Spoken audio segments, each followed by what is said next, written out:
It's Tuesday, December, and this is VOA's International Edition. I'm Jim Stevenson in Washington. Hello and welcome.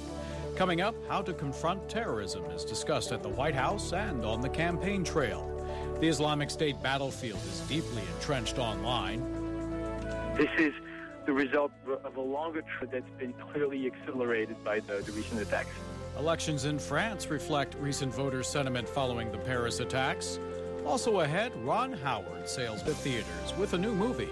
It's all coming up on today's International Edition.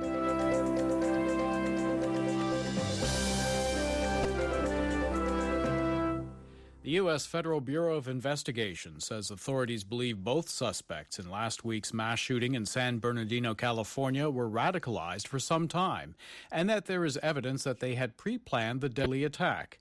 David Bowditch, of the FBI's assistant director in charge of the Los Angeles Field, said that the FBI is still investigating how long the couple, U.S.-born Syed Rizwan Farouk and his Pakistani wife, Tashfeen Malik, were planning the attack. But he added there's no evidence at this point that the shooters were part of a broader overseas plot. Farouk and Malik carried out the mass shooting at a gathering of local government workers last May, killing 14 people and wounding 21 others. Their car was later spotted, and they were killed as they exchanged gunfire with police. In a rare televised address from the Oval Office late Sunday, President Obama discussed the attack and sought to reassure Americans on the U.S. strategy to combat terror. The recent attacks in Paris and California have also increased voter scrutiny on the 2016 presidential candidates. Joining us is Newsweek political correspondent Emily Cadet, who is following how the Republicans are reacting to the issue. What you saw initially, particularly after Paris, was that a lot of the sort of what you'd call establishment candidates, the elected governors and, longtime political leaders in the field, were really trying to make a pitch that they had the experience and sort of the gravitas to handle this sort of serious situation. And it hasn't really worked that well for folks like Jeb Bush and John Kasich, but it does perhaps seem to be starting to work for Chris Christie. I think a lot of that has to do with the fact that he won an endorsement from a key New Hampshire newspaper, but in that state, he seems to be having a little bit of a renaissance. So it's worth keeping an eye on him. And a lot of it has to do with his sort of tough talk on terrorism and the fact that he was a prosecutor after 9/11 and, has handled terrorist cases and that sort of thing. But the really interesting thing to me is that people like Donald Trump, who really don't have any experience with military or defense or national security, are still hanging in there and doing quite well. I mean, he is still leading in most of the polls. And Ted Cruz, who's been a senator for only a short period of time and doesn't have much foreign policy experience, has actually been surging as well. Chris Christie has come out against some of those candidates. You quote him in your article as saying, new seems fabulous until the moment it comes that you need the experience. Yeah, and I mean, all these guys are using some sort of ominous risk or threat to try and make their pitch. So for Christie, it's sort of him saying, look, when it really comes down to it and something really scary happens, I'm the guy who has the experience and kind of keep us safe. But of course you have a lot of people that right now are just angry, and what they really want to hear is someone who's promising to take the fight to these jihadists who have been shooting people in Paris and now in California. And so I think that despite the fact that Trump and even Cruz don't have a lot of specifics, they like their tone. It's almost that tone right now matters more than actual substance. And you make the point, particularly in Iowa, where 3/4 of the Republican voters support sending ground troops, actually, to fight Islamic State. And a large number of them, nearly half, think that Trump is ready to be commander-in-chief. Right. And again, I think that goes back to sort of how he presents himself. He doesn't show any sort of signs of weakness. He never second-guesses himself. He's just utterly confident all the time. And I think that voters want to feel confident that someone can do something, because a lot of the issues that we're facing in the world right now, particularly in the Middle East, are really difficult and complex issues. And it's nice for someone to have that kind of certainty. I don't know if it's really realistic. I would argue that it's not, because it's a lot more complicated than he's making it out to be. Some of the knocks against Trump have been that he has not offered any specifics on how to actually go about doing this. He does talk tough in saying we're going to get the guys, but he hasn't really laid out specific plans or ideas of how he wants to accomplish that. No, it doesn't seem like the people who support him really mind that. I think they like more the attitude. He has talked about some things. You know, he lambasted the political correctness of people who don't want to profile, you know, Muslims specifically. You know, he's talked about, you know, it's overly politically correct in the country now, and we really need to be looking at some of these questions of how Muslims are getting radicalized, et cetera, et cetera. And I think that's one of the things the president talked about last night, was warning against that and really warning against Americans sort of looking suspiciously at all Muslim Americans now, which is sort of what Trump has suggested. The article that got our attention is How the GOP Field is Being Shaken Up by the Paris Attacks. You can check it out online. Emily Cadet is with Newsweek. Emily, thanks so much for joining us today. Thanks, Jim. Well, it's time now for us to check out what's trending online. And as always, our social media correspondent, G. Abby Lee, is right here in Studio 22. Hi, G. Hi, Jim. What do you have for us today? We're talking about a quote-unquote tribunal for an agricultural biotech company, and the company is Monsanto, and it's facing a trial by a number of advocacy groups. Monsanto has been in the hot seat for its impact on the environment and people's health for decades, as you know, but the latest announcement is perhaps the biggest blow to the company in recent years. Can you tell us a little bit more about the company? Sure. So it currently offers conventional and biotech seeds, also known as GMO seeds, as well as technologies related to yielding crops. The company is on Twitter at Monsanto CO and describes itself as an agricultural company working with others to address the world's food challenges and sustain the environment.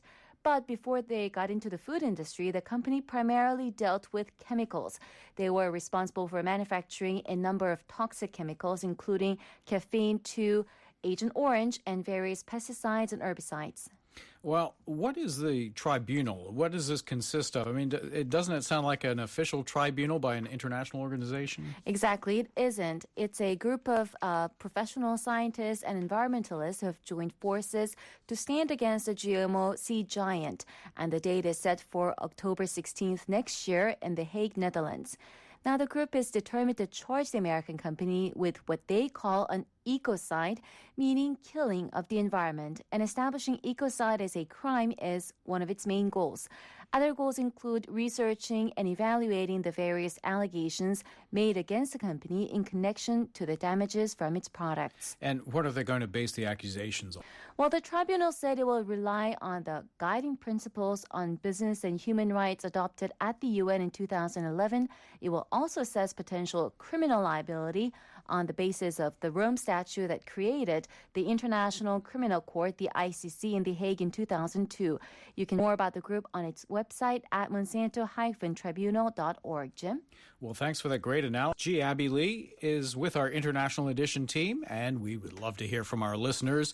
You can tweet to us your feedback at VOA_IE, or you can even contact G on her own account at G. Abby Lee, or mine at VOA Stevenson. This is VOA. One of the world's great cities, the Gateway of America for generations. VOA brings you New York in 12 rarely seen views. Presenting the 2016 VOA calendar, a gift from us free for the asking. Just send us your mailing address in an email to calendar@voanews.com, and you can have New York's beauty grace your wall all next year. I'm Nilar Sega, host of VOA's The Correspondents, a weekly roundup of the top stories with analysis from our dedicated reporters around the globe. Among the stars expressing support, Frida Pinto. This is a problem that inflicts almost every country in the world. Think of it as a conversation on the biggest issues of the day. Wherever the news may be, our correspondents are there. Listen to The Correspondents, Saturdays and Sundays on VOA.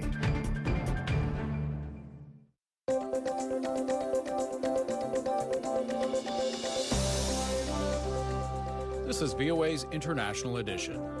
Last Islamic State-led terror attacks in Paris have spurred Western political leaders to try and craft a comprehensive strategy for defeating the militant group on the battlefields of Syria and Iraq. But they are also reminded that many observers that more needs to be done to attack their group, where it has a very sizable foothold, and that's online. VOA's Doug Bernard covers the cyber world and spoke about the issue with International Edition host Susan Young. The U.S. State Department has been trying to counter some of these messages, either the ISIS narrative of pleasant life in ISIS-controlled regions, or those very violent incitements to commit, terrorist acts and that kind of thing. But really, those efforts have just not really to very much, and so there's a sense that more needs to be done. And I think right now people are really struggling to figure out what that more is. It's said ISIS has used social media very successfully so far. Yes. What are they doing right, and what can be done to counter that? Interestingly, two of the things they've done right is they have thousands upon thousands of social media accounts across a variety of platforms. Twitter is one of the most prominent, but just one. What happens there is those thousands of accounts that pop up and submerge and pop up again kind of mutually reinforce a message, so it kind of pushes Twitter or social media in general to make it appear that something is going viral, even when it may not be. But something else that they're doing right, one researcher I spoke with who studies online virality, what makes things sort of explode online, her research suggests that maybe the most important predictor are emotions, and specifically the emotion of anger. If you see something that gets your heart racing and really kind of makes you flush with anger, believe it or not, you're much more likely to share that. And of course, thinking back to a lot of those ISIS social media posts, that is exactly what they're... Well, you mentioned another time you were talking to me about Anonymous going to war with ISIS. What have they done so far, and what are the concerns about their involvement?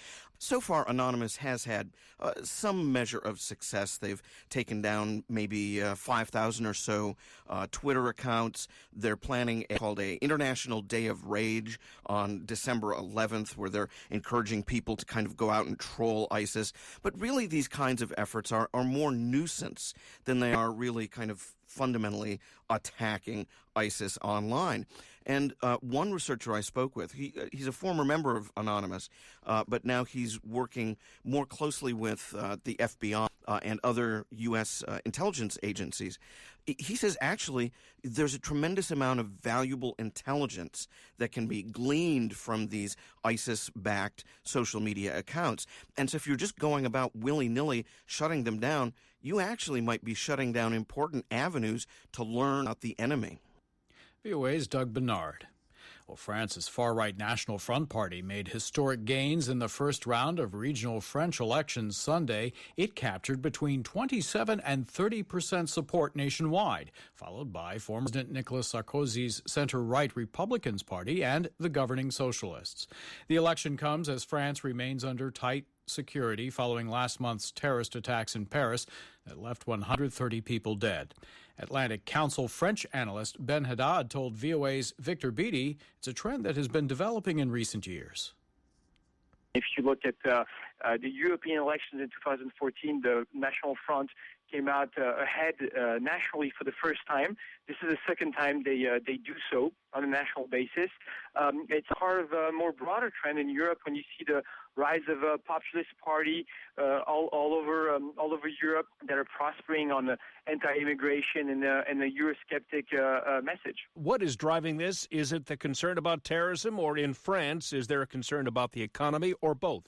It's both. I mean, it's clear that the recent attacks contributed to this result. I mean, there's been a lot of worry in France over security issues, and it obviously mixed with the debate immigration, integration, and refugees. And the National Front has been emerging for the last few years, reinforced by the Euro crisis and the debates over immigration in France. So this is of a longer trend, but that's been clearly accelerated by the recent attacks. Now, there is a second round next Sunday of these regional council elections. Do you anticipate the Republicans, Socialists, and other parties are going to gang up on the National Front? The Socialists already announced that in two regions, in the north and in the southeast, they would actually withdraw and support the Republicans, which is a center-right party, the one of the president, Nicolas Sarkozy. So maybe they could give a shot to the Republicans. But this is mostly symbolic at this point. I mean, these are not a major turning point in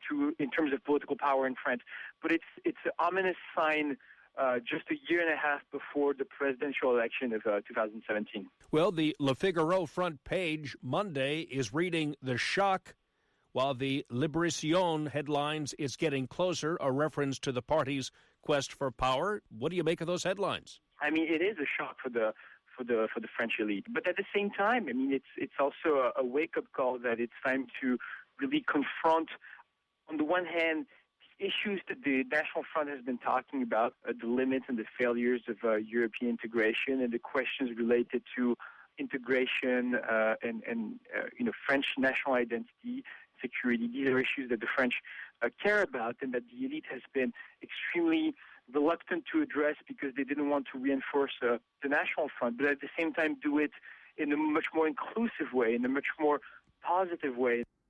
Ben Haddad says while the National Front is a long way from competing at the presidential level with the Socialists and Republicans, its newfound strength will have an impact on how major issues are discussed. You're listening to International Edition. This is VOA. The news never stops, so keep current on your mobile device with VOA News. Just go to m.voanews.com/English for instant, up-to-the-minute news and entertainment. Check m.voanews.com/English on your handheld device for news as it happens. Stay connected with a fast-changing world with m.voanews.com/English.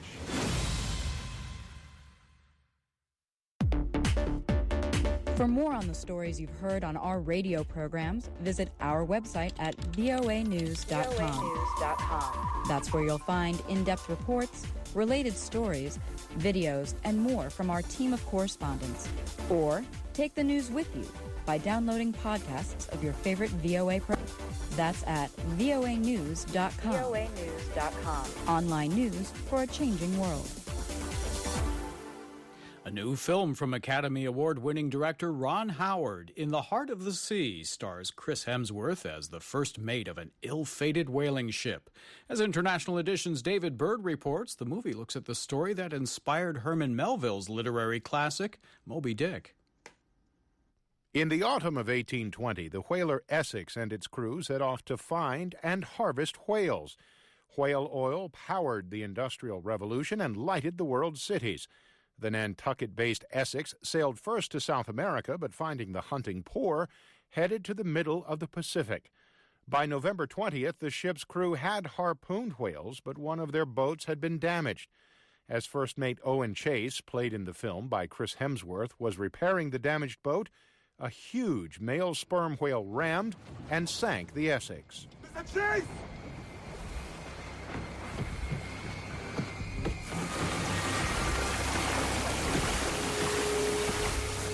God damn it. Fine, Mr. Lawrence.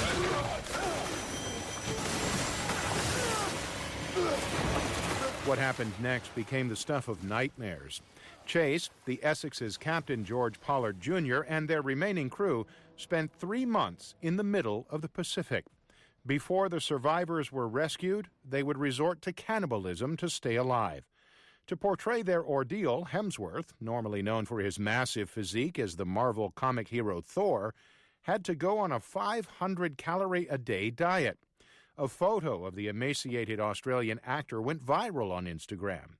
At the film's premiere, he said that everyone was dedicated to showing the suffering of the men of the Essex. Yeah, we wanted to sort of show a frame of the film and what we were going through and a portion of sort of what that experience was like. And, it was hard work getting down to that weight for all of us, but we had a pretty tight unit. You know, all the cast were doing it, so it was a lot of support as opposed to doing it on your own. Tom Holland, who plays young seaman Thomas Nickerson, says that the director, Ron Howard, strove for authenticity in everything, which meant that everyone had to look like they were starving.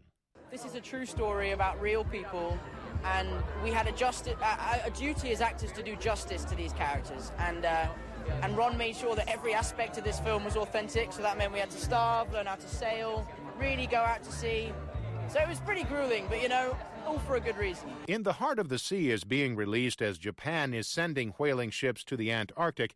in a controversial culling which Tokyo says is scientific research. Director Ron Howard says his movie does not aim to glorify killing whales, but to reflect its time. Obviously, you look at our movie through the prism of history, but I think if you also watch it, you'll see that it's not a pro-whaling movie that's meant to romanticize the process. It acknowledges the brutality, but it also recognizes the truth that was the energy industry of its day, and that's kind of a shocking thing to think about. In the Heart of the Sea also stars Ben Whishaw as a young Herman Melville, who would later use the Essex's sinking as the inspiration for his novel, Moby Dick. The movie is rated PG for violence and elements. In the Heart of the Sea opens in the United States December 11th. In Washington, I'm David Byrd.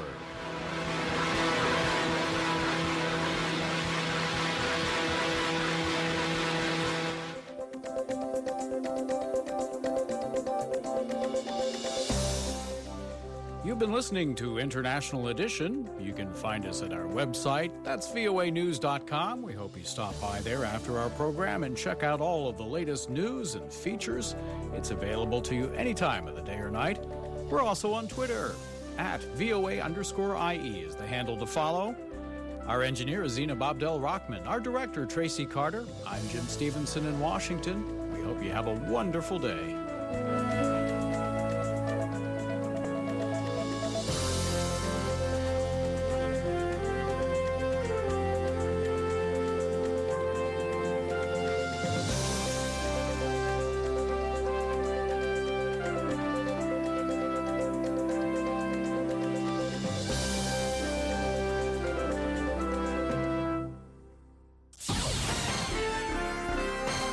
Next, an editorial reflecting the views of the United States government. The Foreign Minister of the Republic of Angola, Georges Chicot, made an official visit to the United States on November 18th. The meeting between U.S. Secretary of State John Kerry and Foreign Minister Chicot was the second ministerial-level meeting of the U.S.-Angola Strategic Partnership Dialogue. The two delegations reviewed the advances made in the bilateral relationship over the past year since the previous strategic dialogue in December 2014. The United States congratulated Angola on the progress made over its 40 years of independence. The United States and Angola reaffirmed their pledge to work together on the UN Security Council to address critical global and regional issues. The two countries also committed to working together to find a peaceful resolution to the crisis in Burundi, Democratic Republic of the Congo, and South Sudan. Both the United States and Angola recognize the importance of intensifying and diversifying the bilateral trade and investment cooperation while upholding international commitments and standards. Angola and the United States agreed to build on the progress made during the International Maritime Security Conference by strengthening collaboration in the area of maritime security, particularly in the development and elaboration of a national maritime strategy. Angola reaffirmed its commitment to work with the United States to combat money laundering and terrorism financing. Angola and the United States reaffirmed their commitment to support the further development of democratic institutions and respect for human rights and fundamental freedoms, including freedom of expression, assembly, press, and religion. The United States and Angola expressed their satisfaction with the first bilateral human rights dialogue, which was held in November 2015, as a positive advancement in mutually addressing issues of concern. Angola reaffirmed its interest to join the Extractive Industries Transparency Initiative and voluntary principles, and underlined its ongoing review of the agreements. The United States congratulated Angola on its successful Kimberley Process chairmanship, particularly the accomplishment of expanding the Kimberley Process dialogue to include discussions on the voluntary principles and anti-money laundering and counter-terrorist financing. The United States is proud to continue working with its partner Angola for the security, prosperity, and happiness of its peoples, the African region, and the world. That was an editorial reflecting the views of the United States government.